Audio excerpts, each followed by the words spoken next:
In the summer, we say thank God for air conditioning, but it doesn't run on fairy dust. We need energy and lots of it. So I took a look at Restore Britain's energy policy, and it's an impressive document. Now, if you're a supporter, it's important to understand this policy. That way, we can't be called a one-trick pony. They talk about the importance of energy security, and let's be honest, if we can't keep the lights on, if we can't keep life support machines in the hospital running, and if we can't keep British industry fed with reliable, affordable power, we don't have much of a future. It seems fairly obvious to me that the net zero fantasy, one of solar panels and windmills, won't be that effective on a cold, calm, cloudy winter day. You can't power steel mills with windmills. So we need change. We need to restore energy independence and security. And I think they've got some really good ideas. It starts with a recognition that energy is the lifeblood of any developed first world economy. An abundance of cheap, reliable energy makes us rich. They recognize that a modern nation ultimately depends on a very small number of inputs. First, an intelligent, educated, skilled and hardworking people.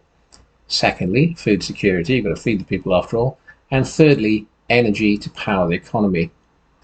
They say energy should be valued as a strategic national infrastructure and not treated as an environmental compliance problem. That is very good. In terms of detail, they want to fully exploit our offshore oil and gas reserves. It's absolutely insane to import oil and gas from Norway when we have our own. There will be nuclear expansion, of course, as well as some onshore shale. Renewables are fine, but there won't be any subsidies. If you can make money from windmills and solar panels, good luck to you. If not, too bad. Really importantly, the net zero crap goes. In terms of detail, they want to fully exploit our offshore oil and gas reserves. It's absolutely insane to import oil and gas from Norway when we have our own. There would be nuclear expansion as well as some onshore shale. Renewables are fine, but there won't be any subsidies. If you can make money from windmills and solar panels, good luck to you. Really importantly, the net zero crap goes. They note we are forced to spend $26 billion a year on decarbonisation programs. That's money down the drain, and it doesn't even take into account the second-order costs of undermining British industry in a variety of sectors. This is an act of national self-harm, and we must stop it immediately.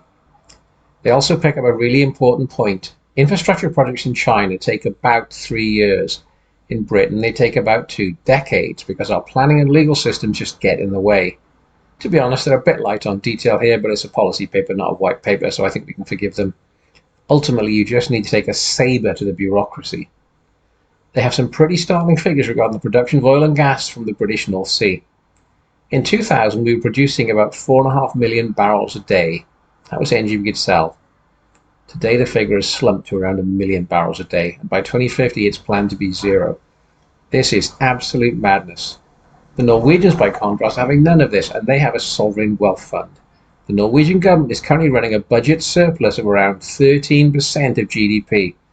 In the UK, we need to borrow 130 billion a year, and this is a 4% budget deficit. This is insane, and it's also strategically stupid because we import about 40% of our energy requirements. We cannot go on like this.